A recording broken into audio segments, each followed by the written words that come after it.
Conclusión, anuncios del querigma. En el primer anuncio escuchamos: Dios te ama como Padre amoroso, de manera personal e incondicional. Él mismo te lo dijo en su palabra: no temas, te he llamado por tu nombre, eres mío, eres precioso a mis ojos, eres estimado y yo te amo, no temas que yo estoy contigo. Es eterno su amor y su fidelidad dura por siempre, y en María nuestra Madre de Guadalupe descubremos el rostro maternal de Dios. Así nos lo dice en su palabra: yo he venido para que tengan vida y la tengan en abundancia. El amor de Dios es eterno, es incondicional para ti. Dios, que todo lo puede, lo único que no puede hacer es dejar de amarte. En el segundo anuncio, el pecado y sus consecuencias. El pecado nos ha separado de Dios. Así nos lo dice el apóstol San Pablo en su carta a los Corintios. Todos pecaron y están privados de la gloria de Dios. Por el pecado se levanta un muro de separación entre Dios y el hombre. Y el hombre busca salidas aparentes, parciales, superficiales y provisorias, o totalmente falsas en el ocultismo, en el sexo, en las drogas, en el alcohol, en la brujería, en las limpias.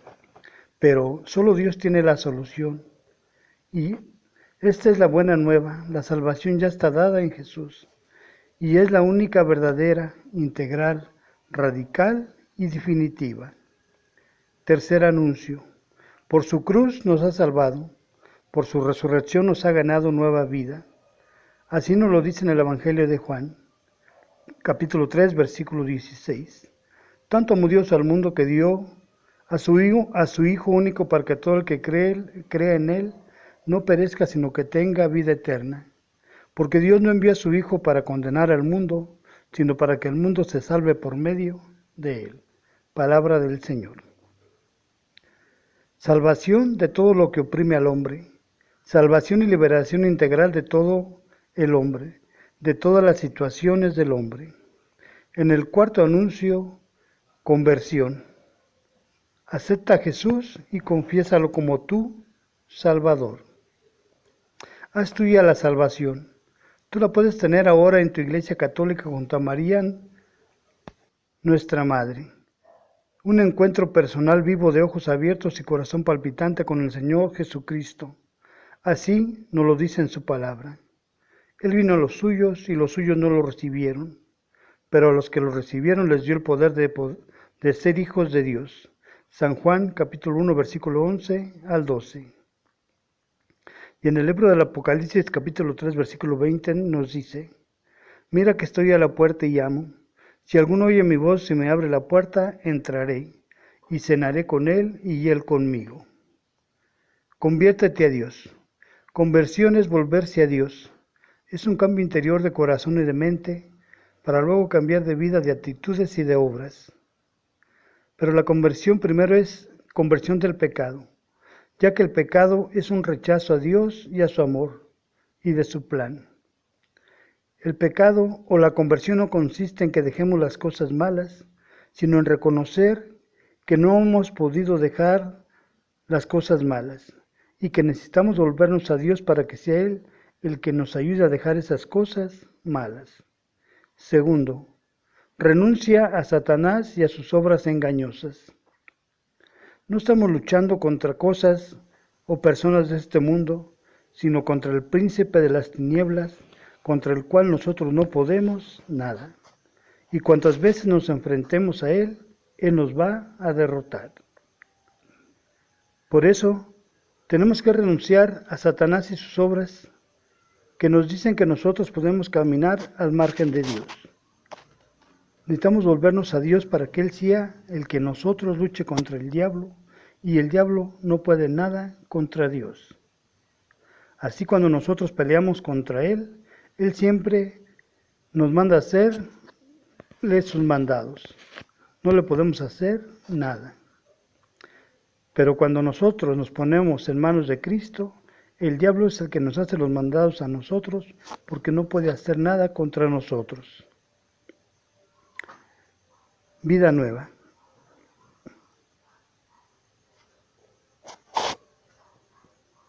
Reconocimiento y voluntad de perdonar a los que te han ofendido. Él así lo dice en su palabra. Si reconocemos nuestros pecados, fiel y justo es Él para perdonarnos los pecados y purificarnos de toda iniquidad. Primera de Juan 1, 8 al 9. Solo así podremos tener vida nueva. Necesitamos nacer del Espíritu, nacidos una vida abundante por la acción del Espíritu Santo, desarrollando el germen sembrado por el Espíritu Santo en el bautismo. Y es que no basta estar bautizado, se necesita aceptar a Jesús como el único Señor, con sincera conversión de corazón, con una adhesión personal a Cristo. El Espíritu Santo es el dador de esta vida. Invócalo, ábrete a su acción vivificadora.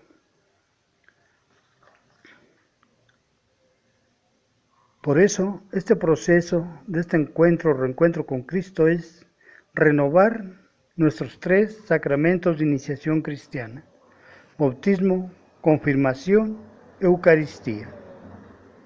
Pero, ¿qué vamos a renovar? Porque si no supimos qué se nos dio en nuestro bautismo, en nuestra confirmación y en nuestra primera comunión, renovarlo sería volver a la nada.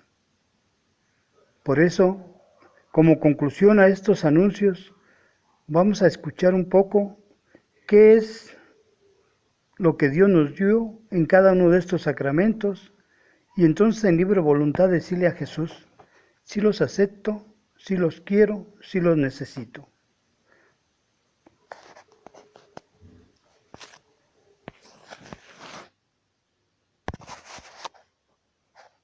¿Cuál será la enfermedad más grave y mortal que hay en el mundo?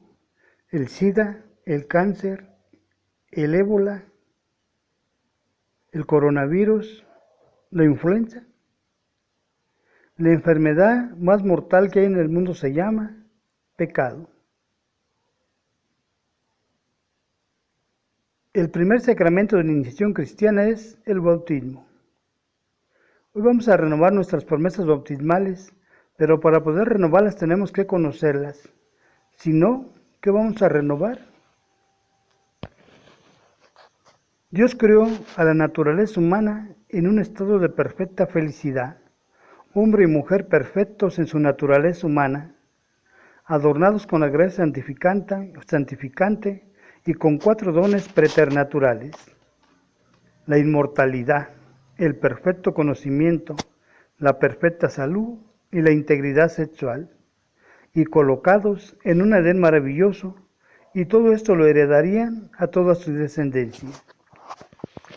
Pero en el libro de la Sabiduría, capítulo 2, versículo 24, nos dice que más por envidia del diablo la muerte entró al mundo y la experimentan todos los que le pertenecen.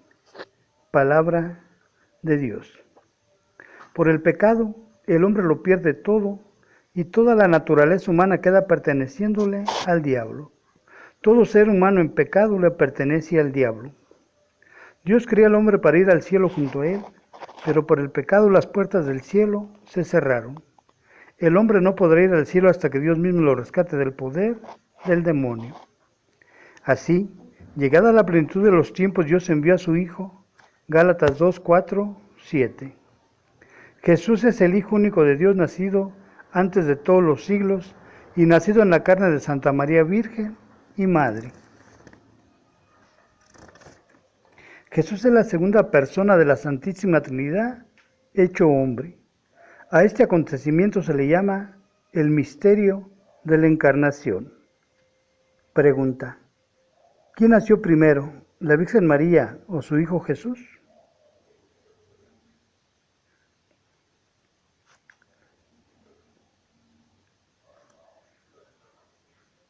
¿Qué profesamos en el artículo 2 del credo? Creo en un solo Señor, Jesucristo. ¿Quién es Jesucristo? Hijo único de Dios. ¿Cuándo nació el Hijo único de Dios? Nació del Padre antes de todos los siglos. Y Él es Dios de Dios, luz de luz, Dios verdadera de Dios verdadera. Él fue engendrado, no criado. Y es de la misma naturaleza del Padre por quien todo fue hecho.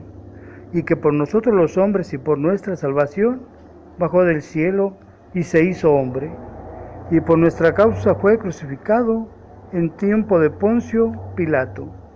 Padeció y fue sepultado y resucitó al tercer día según las Escrituras, y subió al cielo, y está sentado a la derecha del Padre, y de nuevo vendrá con gloria para juzgar a vivos y muertos, y su reino no tendrá fin. El misterio de nuestra redención. Jesús es verdadero Dios y verdadero hombre. Cuando Jesús muere en la cruz, ¿muere una persona humana o una persona divina? A este suceso se le llama el misterio de nuestra redención, porque el precio que Dios tuvo que pagar para rescatarte del poder del demonio, con su pasión, muerte y resurrección, ascensión y glorificación a la derecha de Dios Padre, Jesús nos ha regresado y en más abundancia lo que el diablo nos había quitado.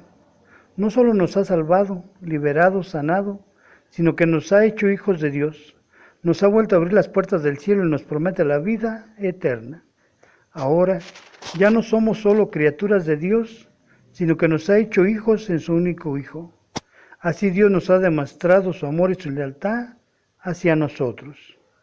Pregunta: ¿cuánto vales? La vida de Dios. ¿Por qué?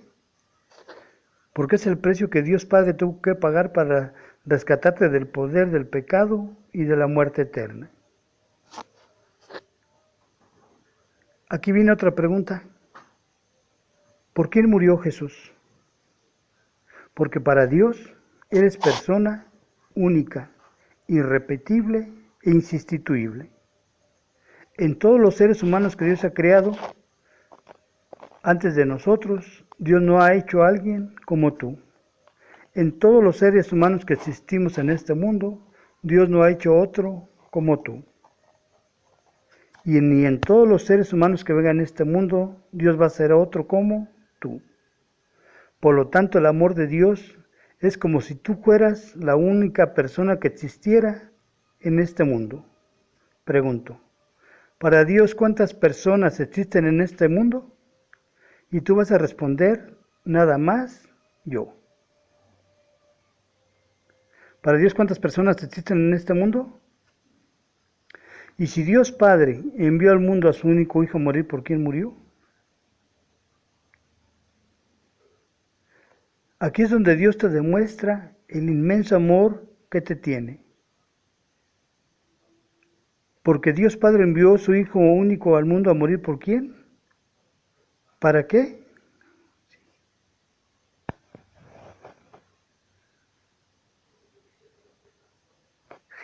¿Para qué se hizo hombre Jesús? Para morir. ¿Para qué murió? Para salvarnos. Así Jesús al tercer día resucita de entre los muertos, a los 40 días sube al cielo y está sentado a la derecha de Dios Padre, y al fin de los siglos vendrá a juzgar a vivos y muertos, y su reino no tendrá fin. ¿Pero qué Jesús instituye para que su obra de salvación se aplicara en todo aquel que cree en Él? Jesús instituye 7 medios o signos a través de los cuales hará actual su salvación realizada hace casi 2000 años, en todo el que cree que Jesús es el Señor y lo acepta como su único Salvador. ¿Cuáles son estos medios que Jesús instituye? Funda su iglesia con estas características: una, santa, católica y apostólica. Instituye los sacramentos. Los sacramentos son signos sensibles, es decir, que podemos percibir o catar por los sentidos corporales, pero que nos muestran una realidad que no vemos, pero que debemos conocer y aceptar por la fe. Los sacramentos de iniciación cristiana, bautismo, confirmación, Eucaristía y confesión. El bautismo es necesario para la salvación. Sin él no entramos en la obra salvadora de Jesús. San Marcos 16, 15 al 16, San Mateo 28, 19 al 20. El bautismo significa sumergir, hundir, muerte al pecado y resurrección a una vida nueva. Romanos 6, 4. ¿Cuáles son los signos del bautismo? El agua. ¿Para qué sirve el agua? Génesis 1, 1 al 2. Segunda de Pedro, capítulo 3, versículo 20 al 21. Repito, ¿para qué sirve el agua? El agua limpia, lava, da vida, da muerte. Así cuando el Padre nos echó el agua del bautismo, nos estaba limpiando, nos estaba lavando de una mancha llamada pecado original con el cual todos habíamos nacido. Cuando el Padre nos echó el agua del bautismo, Dios nos estaba participando de su propia vida divina. Así cuando el Padre nos echó el agua del bautismo, le estaba dando muerte. ¿A qué le estaba dando muerte a través del agua del bautismo? Al pecado con el cual yo había nacido. Otro signo del bautismo es el cirio o vela. El cirio es el bendecido la noche del sábado santo y representa a Cristo mismo, que venciendo las tinieblas es luz. La vela se enciende del cirio para significar la fe que el niño va a recibir y que papás y padrinos tienen la obligación de cuidar que no se apague, sino que crezca. Y que hoy a ti mismo te va a tocar encender esta vela y cuidarla. Si hace un exorcismo, renuncia a Satanás y sus obras engañosas, y papás y padrinos responden por el bautizado, y que hoy mismo tú vas a hacer una renuncia al pecado.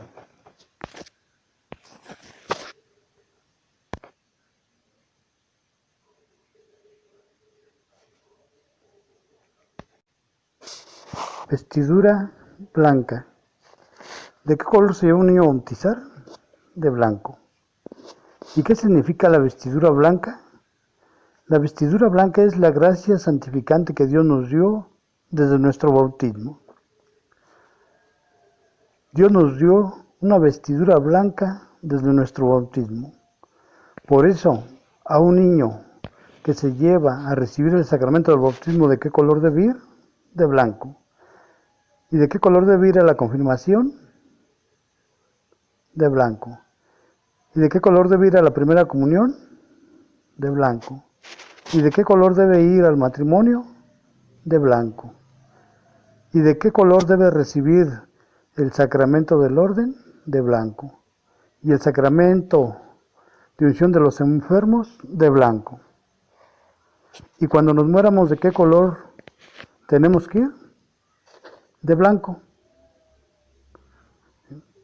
A veces tenemos signos que nos dicen la realidad de lo que creemos, pero que no entendemos o nadie nos ha explicado. Cuando una persona bautizada se muere, lo primero que iban a bendecir es una sábana. ¿De qué color? Blanca. ¿Y qué significa la sábana blanca?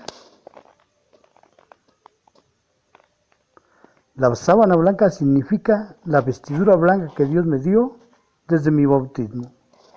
Y que ahora que Dios me ha llamado a cuentas, yo debo de comparecer ante Él con mi vestidura blanca. Y todo esto es lo que Dios nos dio desde nuestro bautismo. Nos incorporó a la iglesia, al cuerpo místico de Cristo, y nos revistió con esta vestidura blanca. El segundo sacramento de la iniciación cristiana es la confirmación. ¿Por qué este sacramento se le llama confirmación? Porque allí Dios va a poner un sello, una firma de que pasamos a ser hijos legítimos de Dios para toda la eternidad. Por eso se llama confirma, con una firma. Dios en nuestro bautismo nos adoptó como sus hijos. Y ahora a través del sacramento de la confirmación nos va a ser hijos legítimos de Él. Los signos del sacramento de la confirmación. El primero es la imposición de manos. Y solo el obispo es el único que puede, a través de este signo de imponer las manos, dar el Espíritu Santo. Cuando el obispo nos impuso las manos el día de nuestra confirmación, lo que nos estaba dando era ¿qué? El Espíritu Santo. Otro signo es la unción con el santo óleo en la cabeza o en la mollera. Cuando el obispo nos ungió con el santo óleo en nuestra cabeza, significa la firma, el sello de que he pasado a ser hijo de Dios para toda la eternidad. Lo quiera o no lo quiera, lo acepte o no lo acepte, lo reconozca o no lo reconozca como mi papá, Dios es mi papá legítimo desde la confirmación. Y cuantas veces yo me dirija a Él, Él me va a ver siempre como su hijo. Otro signo de la confirmación es una palmada en la mejilla. ¿Qué significa la palmada que el obispo nos da en nuestra mejilla? Es la fuerza, el valor para conocer y defender la fe, aún a costa de insultos y agresiones. Es más, a costa de nuestra propia vida. Así, a través de la confirmación, pasamos a ser templos vivos del Espíritu Santo y participamos de la dignidad de ser hijos legítimos de Dios. La confesión, reconciliación, penitencia o segundo bautismo. 3 sacramentos de iniciación cristiana: bautismo, confirmación, Eucaristía. Pero en realidad pensamos en 4: bautismo, confirmación, confesión, Eucaristía. Pero la confesión es, y se le nombra también, segundo bautismo. ¿Por qué segundo bautismo? Porque lo que Dios nos dio en nuestro bautismo nos lo va a volver a regresar en otro sacramento llamado confesión. ¿Qué fue lo que Dios nos dio en nuestro bautismo? Una vestidura blanca. ¿Qué es lo que Dios nos va a volver a dar cuando nos confesamos? Una vestidura blanca. Si hemos manchado esa vestidura a través del pecado, acercándome a confesar, ahora Dios me va a lavar el pecado y voy a volver a ser revestido con una vestidura blanca. ¿Cómo Jesús instituye este sacramento?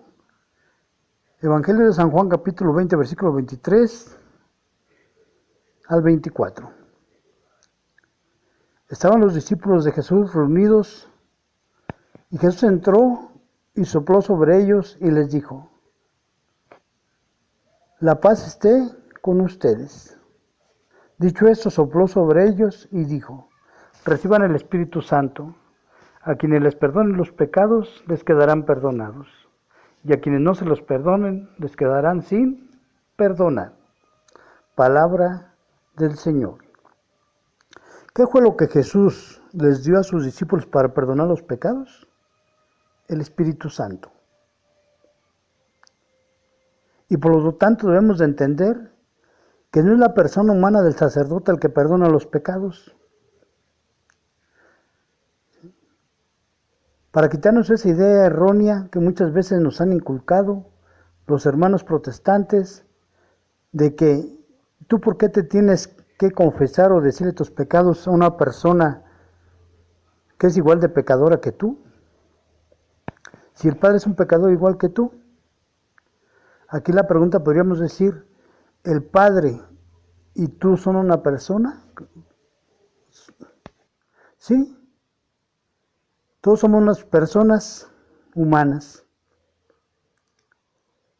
con la única diferencia que cuando el sacerdote fue ordenado, o el padre fue ordenado, y el obispo le impuso las manos, lo que le dio fue el Espíritu Santo.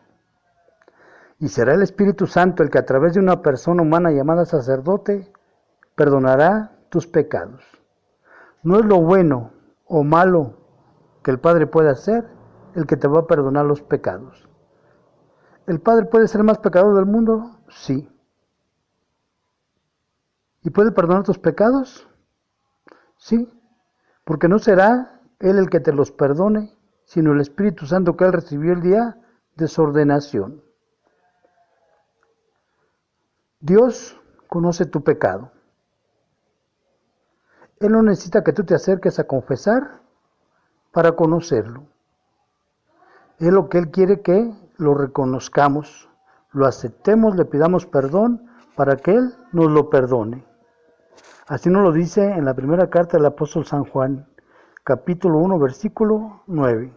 Si reconocemos nuestros pecados, fiel y justo como es Él, nos los perdonará y nos purificará de toda iniquidad.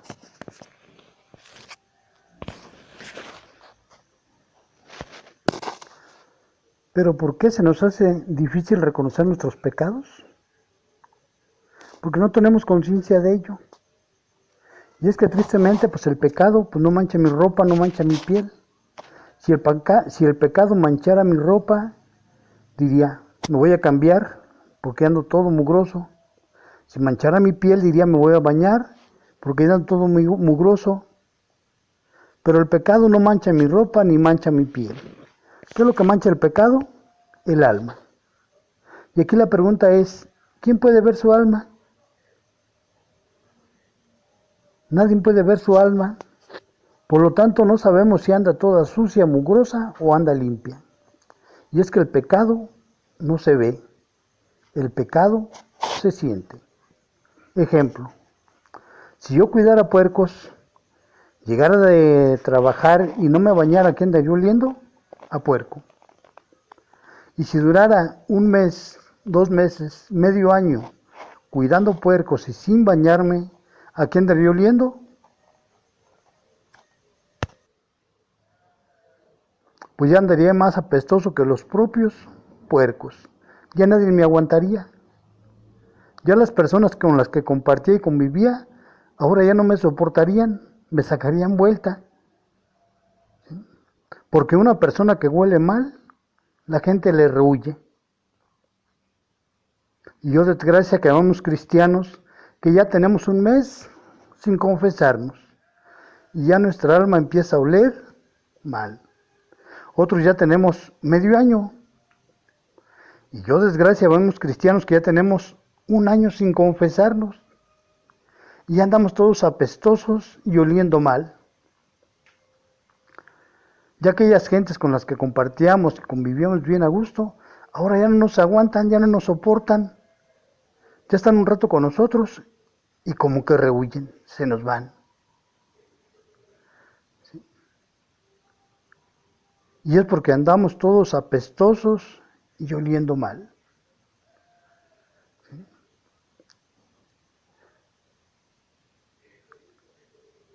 Así la invitación de Jesús es a lavar tu alma.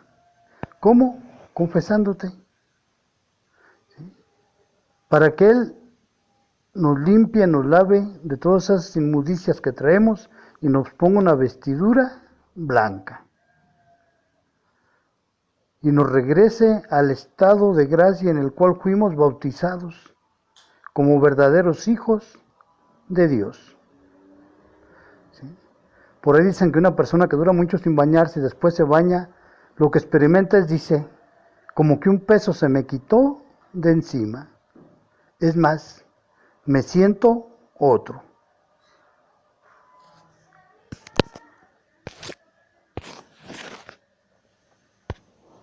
Invitación de Jesús a que te dejes lavar, cambiar y transformar y ser hombre y mujer nuevo. O de seguir en ese estado de manchas, de mal olor, de que todo nos espanta, nos da miedo, ando estresado, ¿sí? De vivir en un estado de estrés constante, por traer un alma totalmente sucia y apestosa.